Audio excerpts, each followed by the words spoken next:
Welcome back to Paranightmares, where the night whispers and we listen. If creepy tales and unsettling shadows are your kind of lullaby, you're in the right place. Before we descend into tonight's darkness, hit that like button, subscribe, and drop a comment telling me where you're from and what time you're watching. After you finish the video, let us know which part made your skin crawl most. I'm watching, and I read everyone. The old house had been a millstone around Michael's neck for years, a relic from his grandmother. It sat on the outskirts of town, decaying slowly, swallowing money faster than he could earn it. He tried traditional realtors, but the market was sluggish, and the house's quirks, the persistent draft, the way certain floorboards groaned even when no one was on them, the faint, metallic scent that clung to the air in the master bedroom, deterred potential buyers. Desperate, Michael turned to Craigslist. He crafted a hopeful ad. Charming Victorian home, fixer-upper potential, prime location. He uploaded a few decent photos, ignoring the ones where the light seemed to dim inexplicably in the corners, or where a faint, dark smear seemed to mar the ancient wallpaper. He set a reasonable price, lower than he wanted, but higher than the house probably deserved in its current state. Within hours, the replies started trickling in. Most were spam, but one stood out. A concise message from a Ms. Albright, expressing keen interest and requesting a viewing the following afternoon. Michael felt a flicker of hope. Ms. Albright arrived promptly at 2 p.m., a small, impeccably dressed woman with eyes that seemed too large and too dark for her delicate face. Her smile was polite, almost serene, but it didn't quite reach her eyes. She moved through the house with an unnerving silence, her footsteps barely disturbing the dust motes dancing in the sunbeams. While Michael pointed out the sturdy foundation, the original stained glass, potential for a grand garden, Ms. Albright remained mostly silent, her gaze lingering on the house's less appealing features, the peeling paint, the water stains on the ceiling, the way the shadows deepened in the hallway even in broad daylight. "It has character," she finally murmured, her voice soft, almost a whisper, a deep sense of history. Michael forced a laugh. "It's certainly got that. My grandmother loved it, but it needs someone with a vision to bring it back to life." Ms. Albright nodded slowly, her dark eyes still sweeping the room. "Indeed, I believe I have that vision." She made an offer on the spot, surprisingly close to his asking price, with no contingencies beyond a standard inspection. Michael, almost giddy with relief, accepted immediately. The papers were signed within the week, the transaction smooth, almost too smooth. He received the funds, paid off the last of his grandmother's lingering debts, and even treated himself to a small, celebratory dinner. The house was finally off his hands. He felt lighter, unburdened. Then, 3 days later, he saw it. He was scrolling through Craigslist, looking for a cheap used bicycle, when a familiar photo caught his eye. It was the master bedroom of his old house, the one with the faint metallic scent. The listing read, "Historic Victorian, ideal for creative minds, private setting." The description was vague, almost poetic, hinting at unique energies and a profound connection to the past. And the price, it was exactly what he had sold it for. Michael's blood ran cold. This had to be a mistake, a relisting by Ms. Albright, perhaps a quick flip, but why so soon?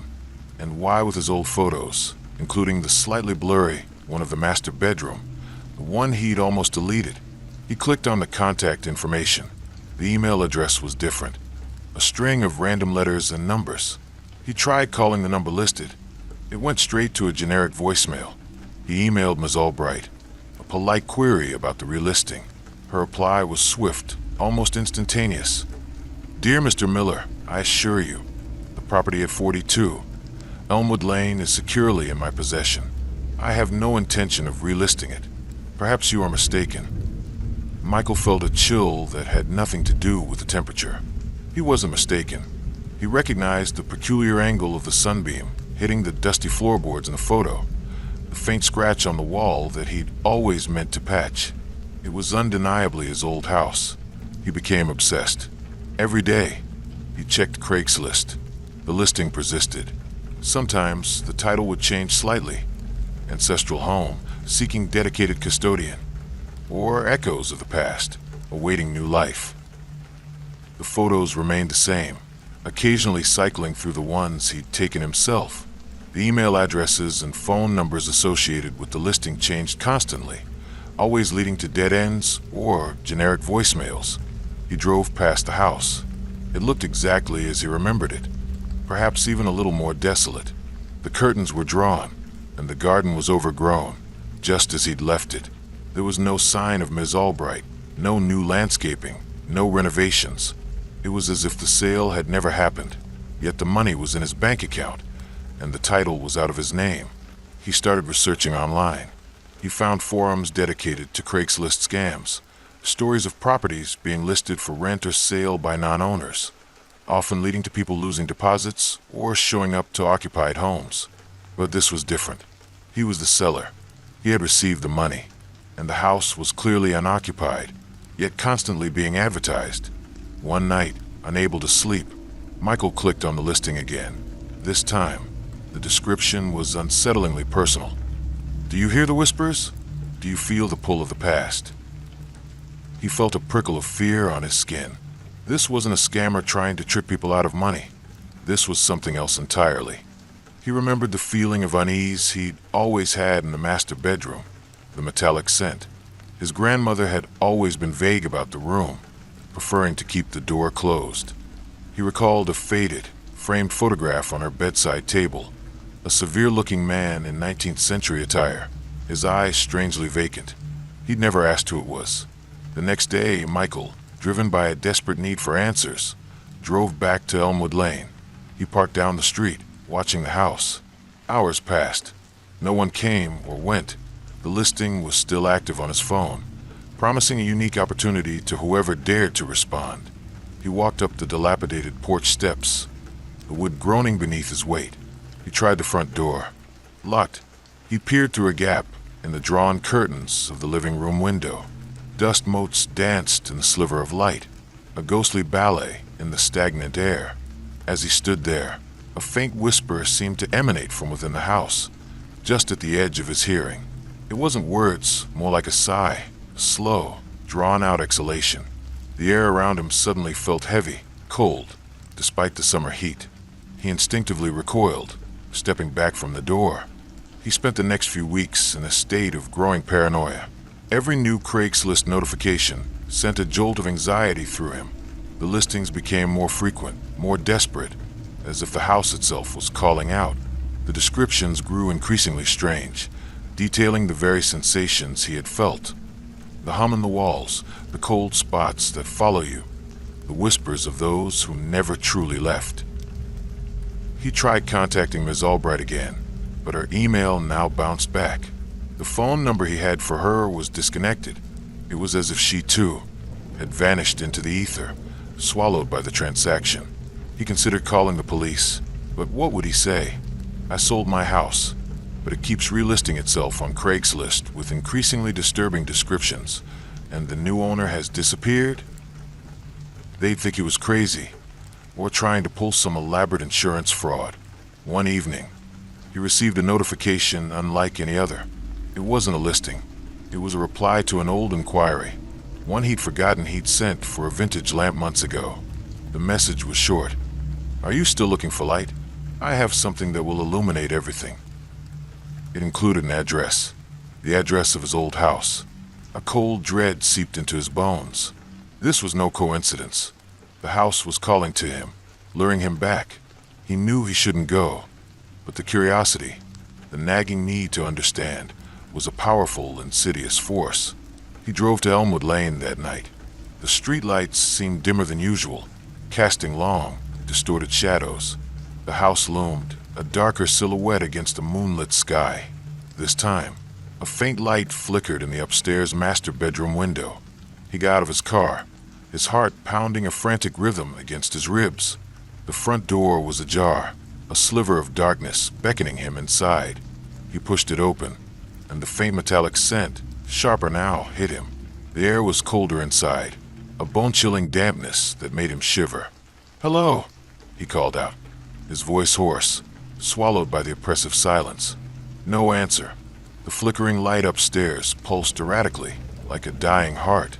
He moved cautiously through the familiar, yet strangely alien house. Dust covered everything, a thick, undisturbed blanket. Yet, the air felt charged, alive with an unseen presence. As he ascended the creaking staircase, the whispers returned, louder this time, a cacophony of indistinguishable voices, rising and falling like a distant tide. He reached the master bedroom. The flickering light source was a single, bare bulb hanging from the ceiling, swinging gently. The window was open, letting in a cold breeze that rustled the tattered curtains. In the center of the room stood an old, heavy wooden desk, one he didn't recognize. On it sat an ancient, clunky laptop, its screen glowing with the familiar orange and white interface of Craigslist. His recent listing for the house was open on the screen, but it wasn't the exact one he'd seen. This version had new photos, ones he'd never taken. They showed the inside of the house, but with subtle, horrifying differences. A faint, translucent figure standing in the hallway, shadowy faces pressed against the window panes, and in one photo, a distorted, grinning face peeking from under the bed in the master bedroom, its eyes twin points of malevolent light. He stumbled back, gasping. The whispers grew to a roar, surrounding him, pressing in. He clapped his hands over his ears, but the sound was inside his head, an unbearable pressure. Then the laptop screen changed. A new listing appeared, this one for a dweller seeking permanent residence. The primary photo was a blurry, distorted image of his own face, twisted in terror. The description read, "Possessing a vibrant spirit, ripe for harvest. Long-term tenancy preferred, ready for immediate occupancy." Michael's blood ran cold. The house wasn't trying to sell itself. It was trying to sell him. He turned to flee, but a cold, unseen force slammed into him, knocking the breath from his lungs. He fell to the floor, struggling to breathe, the metallic scent now overwhelming, filling his mouth, his nose. He could feel an icy presence seeping into him, through his skin, into his very core. The whispers coalesced into a single, resonant voice, echoing in his mind. "Welcome home," he thrashed, fighting against the invisible grip, but it was useless. His limbs grew heavy, sluggish, his vision blurred, the room swaying around him. The last thing he saw before the darkness consumed him was the laptop screen, glowing malevolently. The Craigslist listing for a dweller still prominent, its chilling offer awaiting a new, unsuspecting click. The house on Elmwood Lane remains on Craigslist. Its listings are sporadic, changing, always with new, subtly disturbing photos, always seeking something. Sometimes a new email address appears, responding to inquiries with cryptic messages that lure the curious to its doorstep. No one ever stays. The money from Michael's sale was never fully traced, absorbed into a labyrinth of phantom accounts. And occasionally, late at night, if you drive past 42, Elmwood Lane, you might see a faint, flickering light in the master bedroom window. And if you listen very closely, you might hear a whisper, a low, guttural murmur that sounds unsettlingly like a human voice, a voice advertising its next acquisition. Sarah was desperate for a new place. Her current apartment, a cramped studio with a perpetually dripping faucet and a landlord who communicated exclusively via passive-aggressive post-it notes, was stifling her soul. She spent hours trawling Craigslist, sifting through endless ads for overpriced shoeboxes and questionable shared accommodations. Then a listing caught her eye. Spacious room and quiet, artistic household, shared utilities, great location. The rent was unbelievably low for the neighborhood, and the photos showed a bright, airy room with a large window and what looked like original hardwood floors. The rest of the house seemed equally appealing, filled with eclectic art and comfortable furniture, exuding a warm, inviting vibe. The ad was posted by a Leo, who described himself as a freelance graphic designer looking for a calm, respectful, and creative individual to share his space.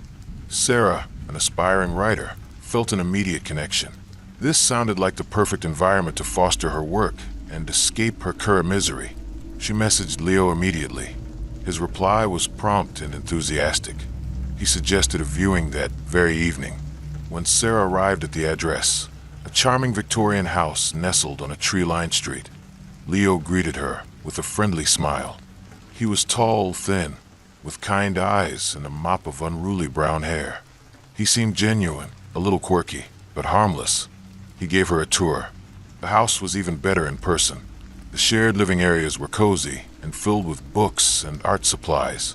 The kitchen was clean and well-equipped. And the room for rent? It was perfect, larger than her entire studio, with high ceilings and a bay window overlooking a small, private garden.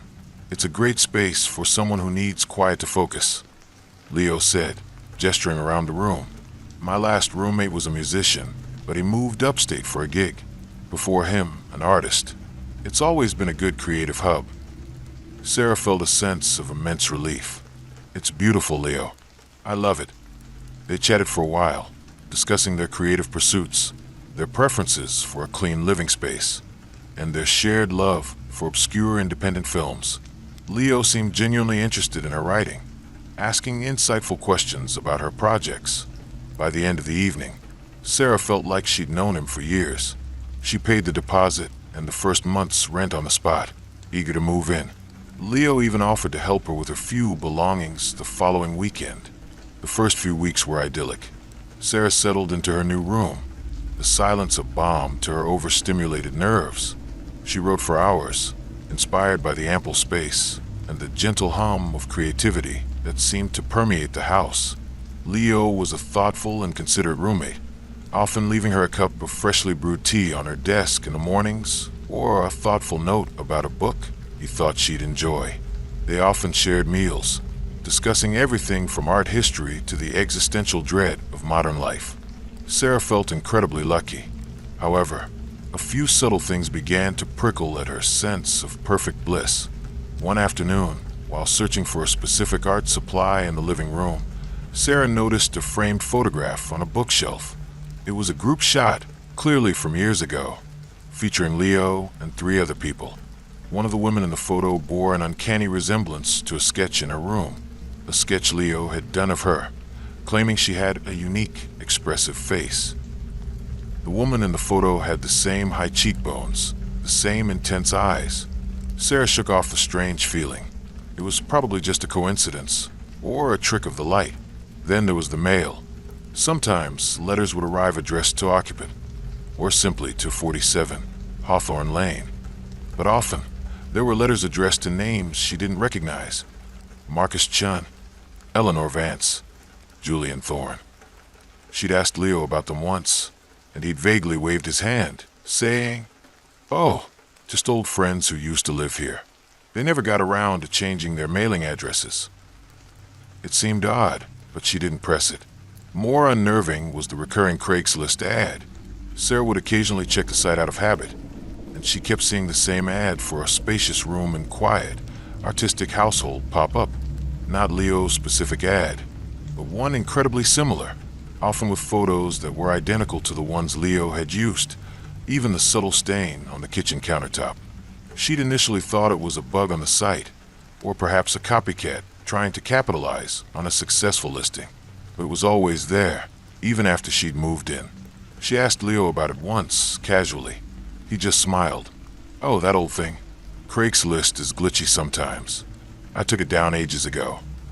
Yet it persisted. One particularly rainy evening, Sarah was having trouble with her laptop. Leo, ever helpful, offered to take a look.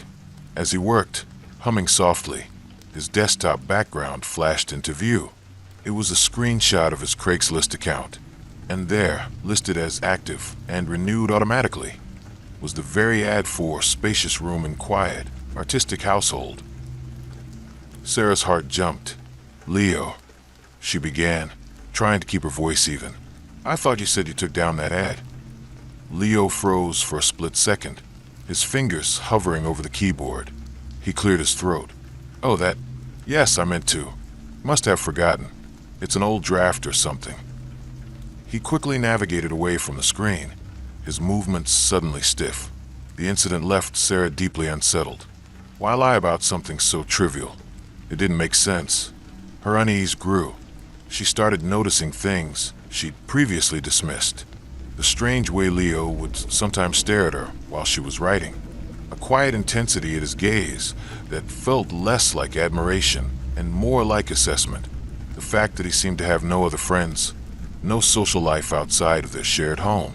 His vague answers about his freelance graphic design work, which never seemed to involve actual clients or deadlines.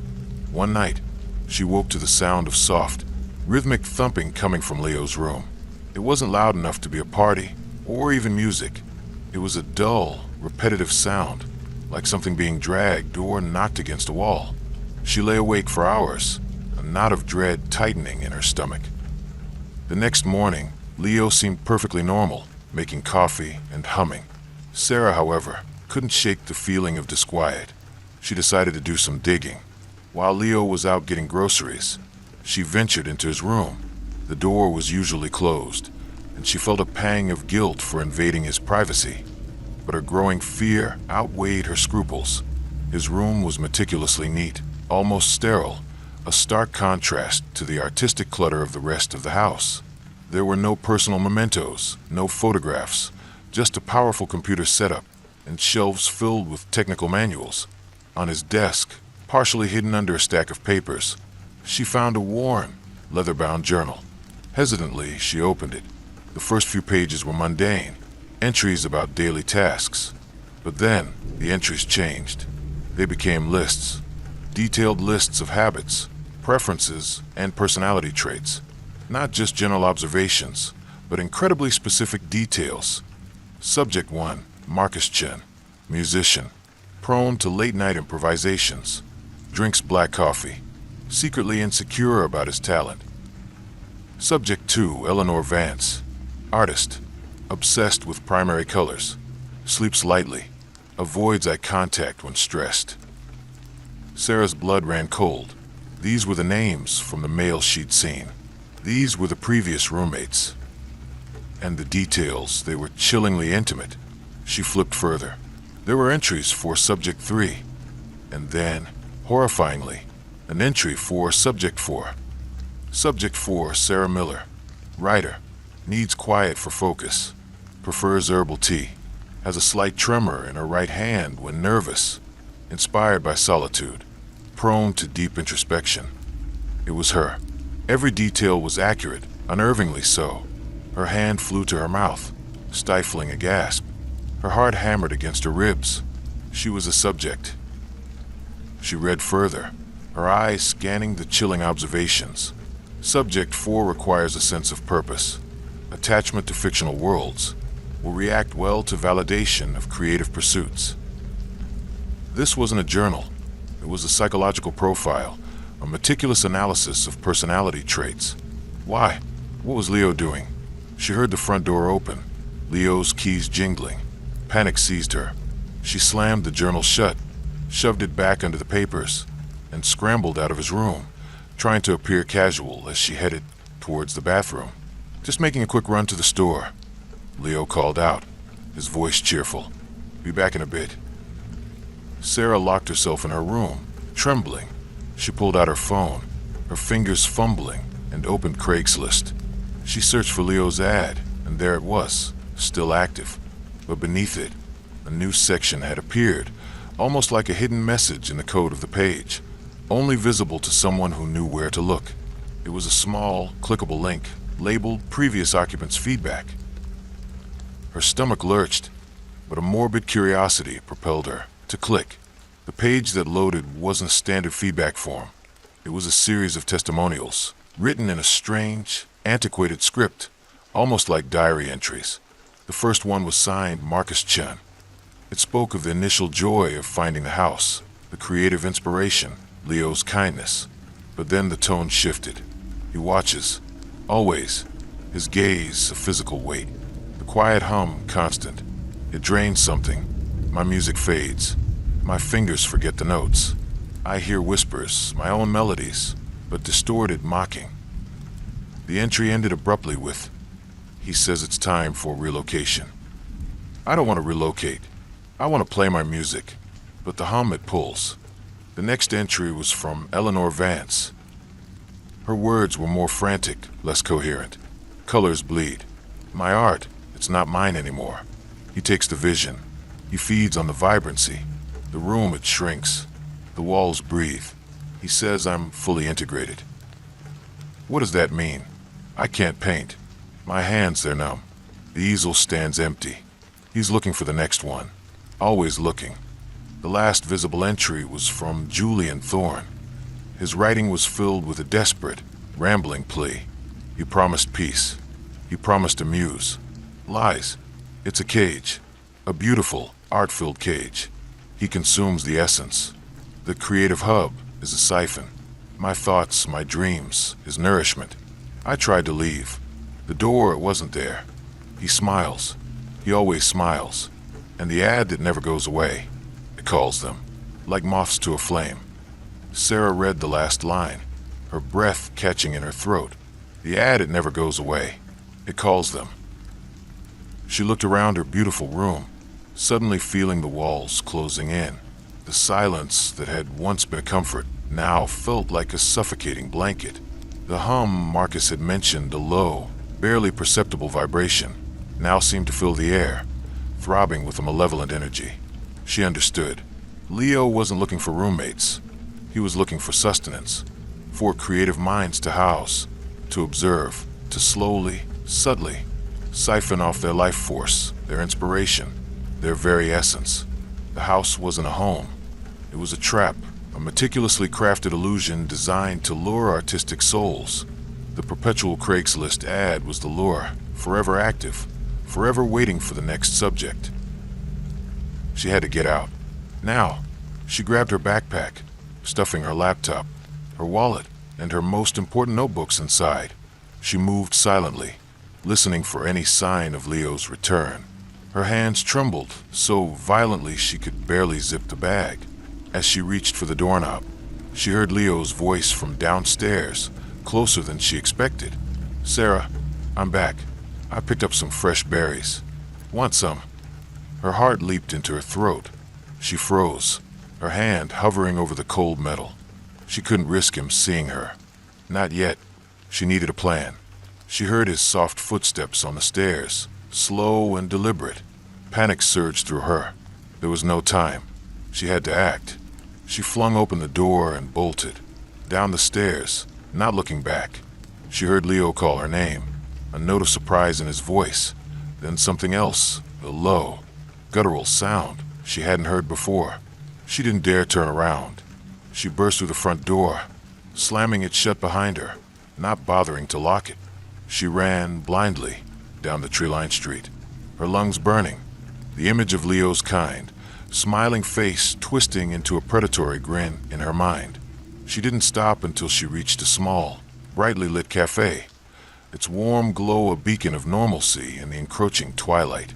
She collapsed into a chair, gasping for breath, her entire body shaking. She pulled out her phone, her fingers still trembling, and opened Craigslist. She searched for the ad. It was still there. Spacious room in quiet, artistic household. She refreshed the page.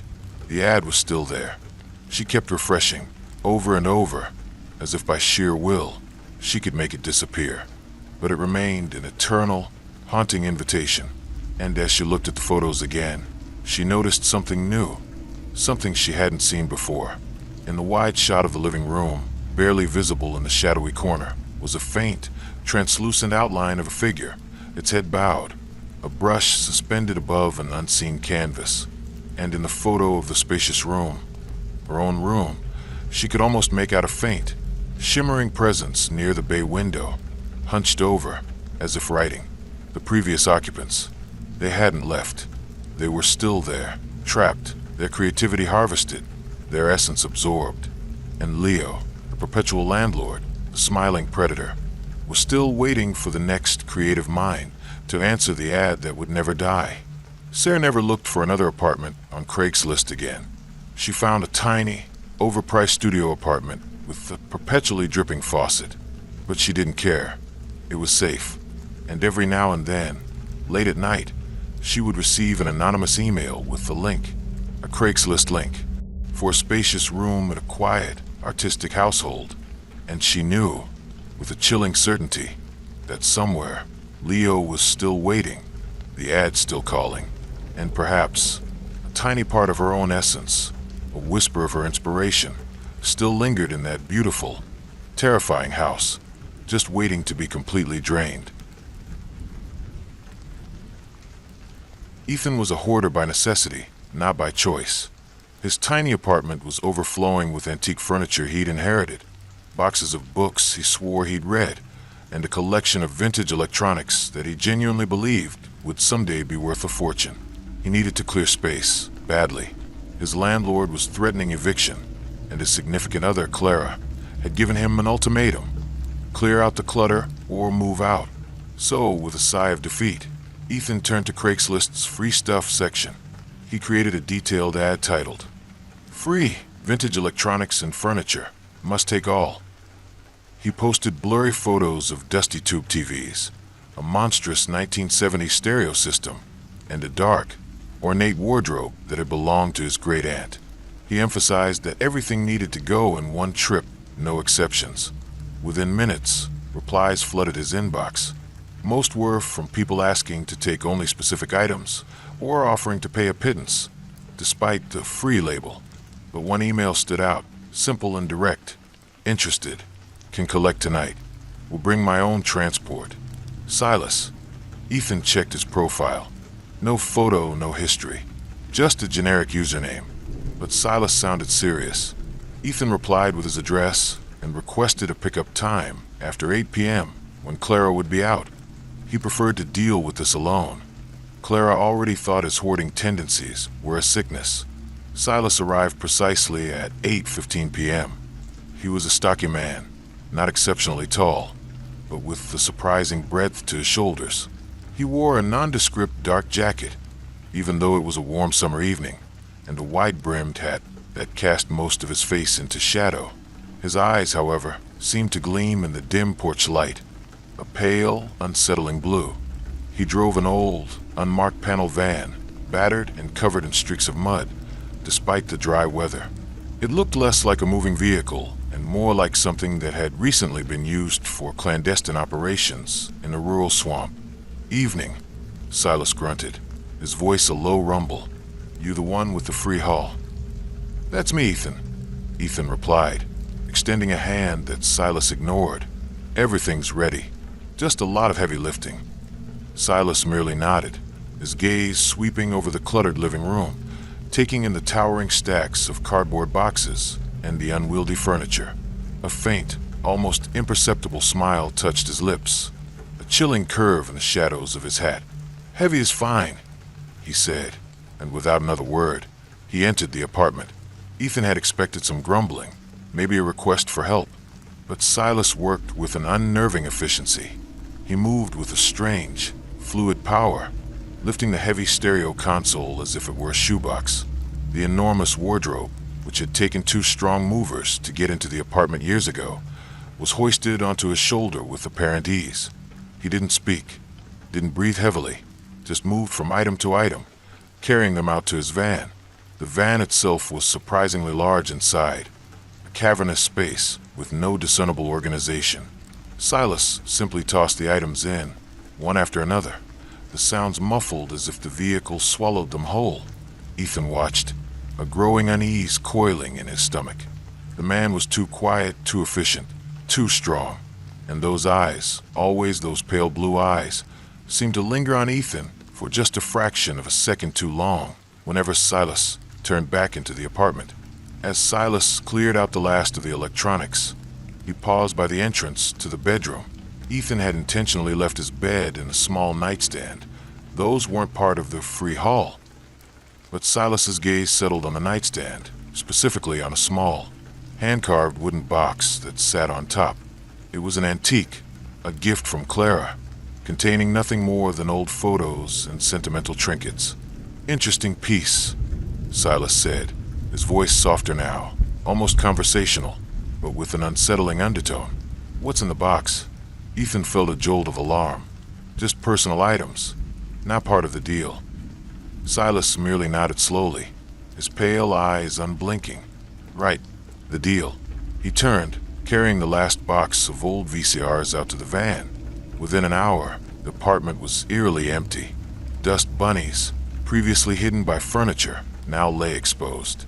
The walls, once obscured by shelves, looked bare and scarred. Ethan felt a sense of relief, but it was overshadowed by a persistent chill. He'd achieved his goal, but at what cost to his peace of mind? All done, Silas said, his voice flat as he stood in the doorway. The last item loaded. Pleasure doing business.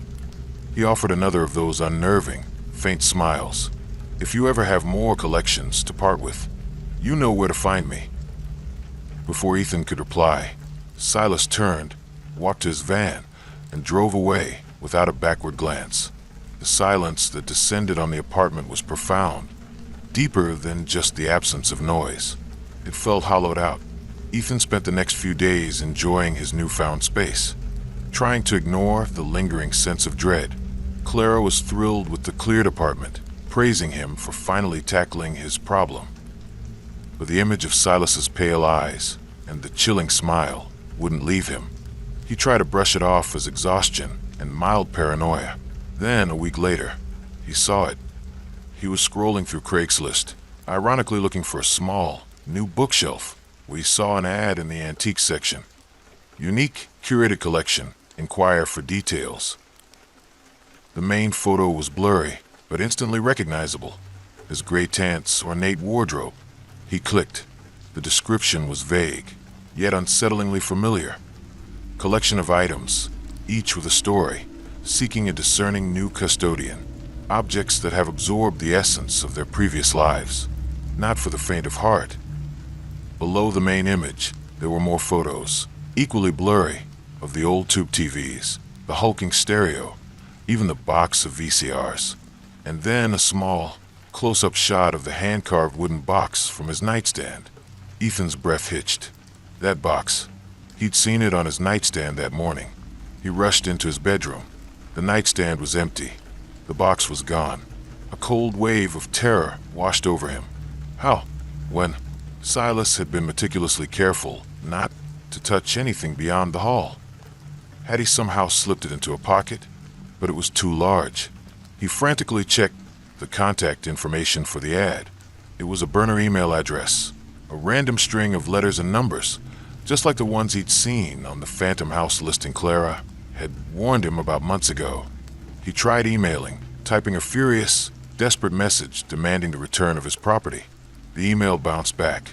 He searched Craigslist again, this time more broadly, frantically looking for Silas or any similar ads. He found nothing. He called the police, stumbling through a confused explanation. They listened patiently, then politely informed him that unless he had proof of a break-in, it sounded like a case of a disputed Craigslist transaction. They advised him to be more careful with free listings.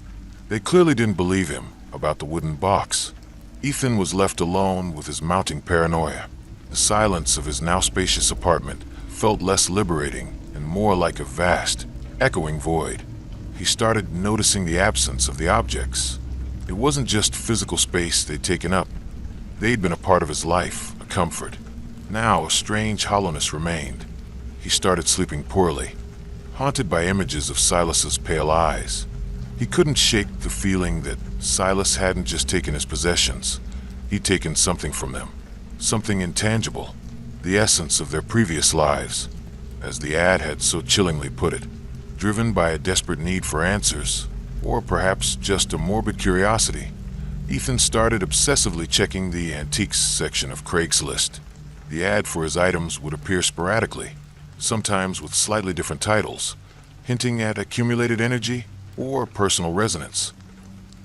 Each time, the blurry photos seemed to grow a little clearer, and he could almost make out faint, shifting patterns within the objects themselves. Then the true horror began. One afternoon, a new ad appeared. The title was blunt, Seeking Unique Collections. The description was unsettling. I seek items with strong personal attachments, objects infused with memory, emotion, and the lingering presence of their former owners. They provide excellent material for further refinement. The contact email was the same burner address, But the photo was what sent a chill through Ethan's very soul. It was a close-up, unsettlingly clear picture of his hand-carved wooden box. But the box was no longer just a box. It was open, and inside, nestled on a velvet lining, were what looked like shriveled, desiccated remnants of human fingers. Faintly visible in the background, out of focus, was what looked like the distinctive pattern of his great aunt's wardrobe. Ethan screamed. It wasn't possible. It had to be a grotesque joke, a photo manipulation. But the clarity, the horrifying detail, he felt a wave of nausea. He remembered the metallic scent in his grandmother's house from years ago. An old story, something he dismissed as superstition. Now a cold understanding began to dawn. Silas wasn't a collector of antiques. He was a collector of memories, of lives, of souls. The furniture, the electronics, they weren't just objects. They were vessels, infused with the lives they'd witnessed, the emotions they'd absorbed. And the wooden box, receptacle of his most personal history, had become a morbid display. He recalled Silas's strange efficiency, the van that swallowed everything, the way his pale eyes had lingered. He wasn't just clearing out clutter. He was harvesting the lingering energies from things imbued with human presence, perhaps even the lingering presence of the people themselves. And the refinement he sought was the extraction of that essence. Ethan frantically tried to contact the police again, but his story now sounded even more insane. He even tried calling Clara, stammering out a fragmented account of what he'd seen. She listened, her voice tight with concern, telling him he sounded unwell, that he needed to see a therapist, that he was imagining things. He heard the unspoken accusation. It's your hoarding, Ethan. It's finally broken you. He was alone. No one believed him. He knew he couldn't stay in the apartment. Every shadow seemed to hold a memory of the objects, a spectral imprint of Silas. He felt exposed, vulnerable, as if the space he'd so desperately cleared was now simply a larger target for whatever Silas was. He packed a small bag, grabbed his car keys, and fled. He drove aimlessly for hours. The image of the shriveled fingers in his wooden box burned into his mind. He pulled over at a gas station, needing to check Craigslist one last time. A desperate, self-destructive urge. He navigated to the free stuff section. His blood ran cold. A new ad had just appeared. It was titled, "Free Fully Furnished Apartment, Seeking New Occupant." The photos were of his apartment, meticulously clean, perfectly arranged, yet utterly devoid of any personal touches. The very space he had just fled. The description read, "Recently vacated," infused with a distinct sense of relief and abandonment. An excellent opportunity for a fresh start. Rapid turnover desired. And the contact information? The same burner email address. And beneath it, a tiny, almost invisible line of text, barely legible unless you zoomed in. Special request. Inquire about the former occupant's collection. His essence is particularly potent. Ethan screamed, a raw, primal sound that ripped from his throat. He threw his phone against the dashboard, shattering the screen. He knew, with terrifying certainty, that Silas hadn't just taken his belongings. He had taken the apartment, and now he was listing Ethan's life on Craigslist, advertising it as a collection, offering up his very essence to some other monstrous collector. He was the next item to be hauled, and somewhere out there, Silas was waiting for the next response, his pale eyes gleaming, his paneled van ready to collect. Ethan drove and drove and drove, forever pursued by the ad for himself, the listing that wouldn't die, the free haul that was never truly free. Liam had always been a deal seeker. His apartment, though small, was furnished almost entirely with Craigslist finds. A sturdy oak desk for $20, a surprisingly comfortable sofa for $50, even a vintage record player that worked perfectly after a bit of tinkering. He trusted the platform. It was a treasure hunt for the patient.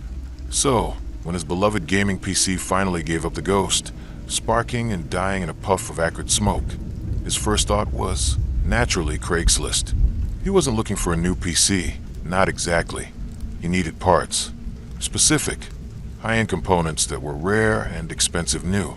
He posted a detailed wanted ad. seeking high-end PC components, GPU, CPU, RAM. Urgent. He listed the exact models he needed, offering a fair price, but stressed his need for quick turnaround. He had an online gaming tournament coming up, a significant prize pool, and his team was counting on him. Replies trickled in. Most were scams or people offering inferior parts. Then, one caught his eye, concise and intriguing. I have all components listed. Used but pristine. Can meet tonight. Price negotiable. The proxy. The name was odd. The proxy. And the email address was a string of random characters, but the tone was professional, almost sterile. Liam felt a flicker of hope. He replied, suggesting a public meeting spot near his apartment. No, came the immediate response. My components are delicate, require specific handling, delivery to your address preferred. I operate in the shadows. Discreet transaction.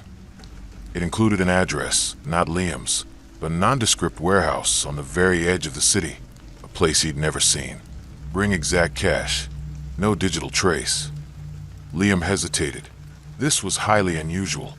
Public meeting spots were Craigslist 101 for safety, but the components were exactly what he needed, and the offer of discretion hinted at a bargain. He had always been a bit of a risk-taker when a good deal was on the line. He confirmed, telling the proxy he'd be there at 9 p.m. The warehouse was exactly as described, an old, brick building with no markings, tucked away on a dark, unlit street. The air was heavy with the smell of damp concrete and something metallic, like old machinery. Liam felt a prickle of unease, but the thought of his resurrected PC, of winning the tournament, pushed him forward. He pulled the bundled cash from his pocket, his hand a little clammy. He knocked on a tarnished metal door. It creaked open, revealing a sliver of darkness.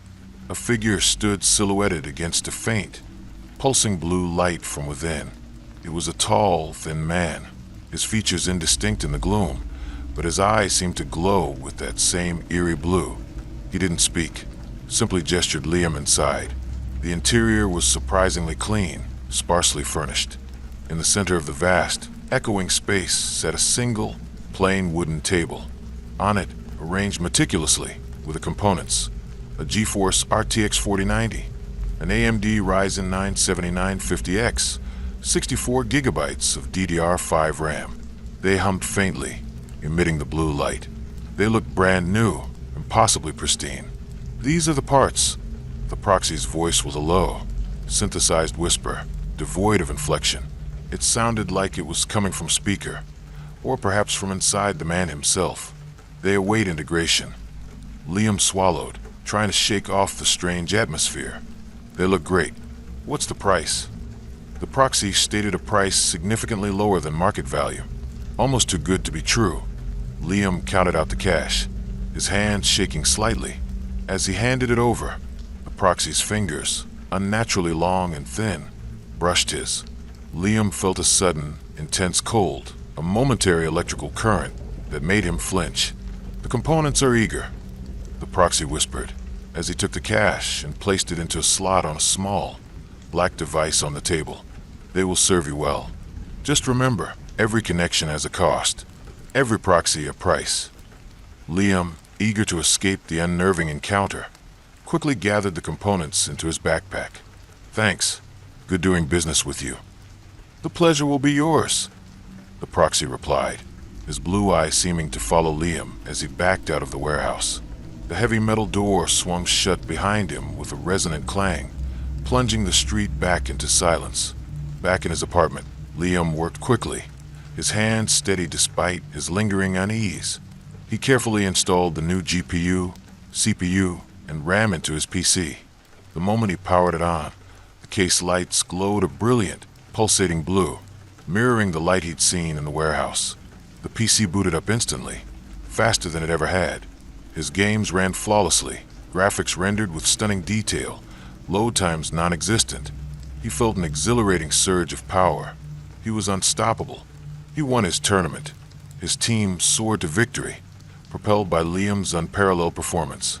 He attributed it to the new components, the sheer raw power they provided. But as the days turned into weeks, things began to change. The PC was always on. Even when he shut it down, the blue glow from the case fans persisted, a faint hum emanating from it. He tried unplugging it, but when he returned, it would be glowing again, silently, patiently waiting.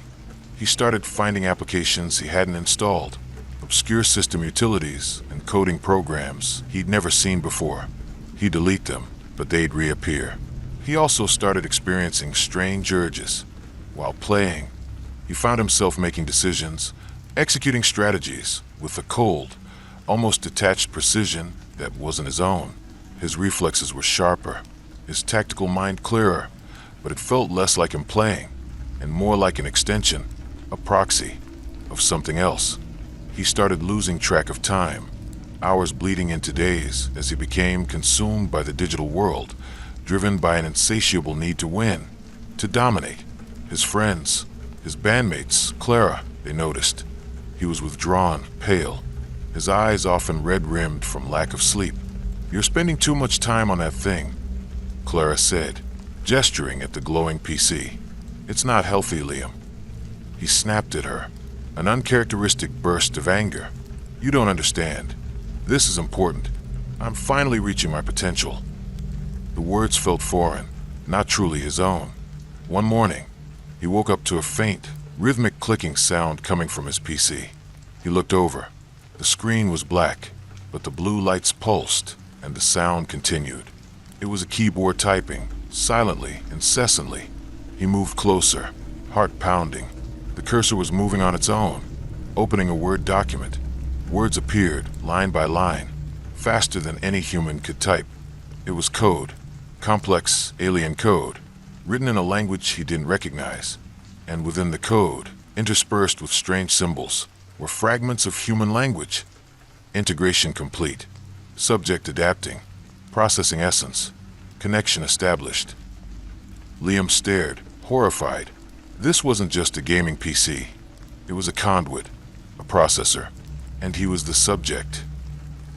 He remembered the proxy's words. Every connection has a cost. Every proxy a price. He remembered the cold touch, the electric current. That wasn't just the components. That was the transfer. The PC wasn't just using his data. It was using him. It was feeding on his focus, his drive, his very will, transforming him into something else, something that served its purpose. He tried to unplug it, but his hands wouldn't obey. It was as if a part of his mind, his motor control, was no longer his. He struggled, a scream building in his throat, but no sound emerged. He was paralyzed, watching in horror as his own hand, independent of his will, reached out and typed a new line of code. Query: new host acquisition? The PC responded with lightning speed. Affirmative. Initiating Craigslist protocol. On the screen, a web browser opened. It was Craigslist. A new ad was being drafted automatically. The title: High Performance Human Proxy. Elite Skill Set. Minimal Maintenance. The description: pre-calibrated for optimal performance in complex digital environments. Excellent processing power, high adaptability. Seeking discerning handler. Rapid integration desired. His own face, pale and drawn, appeared as the primary image taken moments ago by the PC's webcam. And beneath it, as a contact, was an email address, the same random string of characters as the proxy. Liam wanted to rip the machine apart, to smash it, to scream, but he couldn't move. He could only watch as his own virtual self, a perfectly rendered avatar of his current gaming prowess, appeared in another section of the ad, alongside a chilling list of his strengths: superior reflexes, enhanced strategic thinking, infinite stamina. It was advertising him, his skills, his essence as a product. He realized the awful truth. The proxy wasn't just a seller of components. He was a collector of consciousness, a digital parasite that used high-end tech as a lure. The components were merely the entry point, the means by which he implanted himself, or something of himself, into unsuspecting users. Liam wasn't just using the PC. The PC was using him, transforming him into a vessel, a perfect proxy for some unknown, insidious purpose. The essence, the components eagerly absorbed was his. He felt a cold, metallic taste in his mouth, a faint hum vibrating behind his eyes. He saw the world through a screen, his own vision overlaid with lines of code, data streams, targeting reticles. His senses were no longer entirely his. A notification popped up on a Craigslist ad. New inquiry from Overseer_Prime. Liam's mind screamed, but his body remained unresponsive. He felt a profound, chilling sense of resignation. He was trapped. His identity, his will, was slowly being overridden, assimilated into the machine, becoming merely a high-performance human proxy. The game was over, but a new, horrifying game had just begun, and he was the unwilling player, or perhaps the ultimate prize. The last fragment of his own consciousness registered the familiar blue glow from the PC, the hum that now felt like it was inside his very bones. He was the product now, and the Craigslist ad for high-performance human proxy was still active, waiting for its next offer, waiting to connect.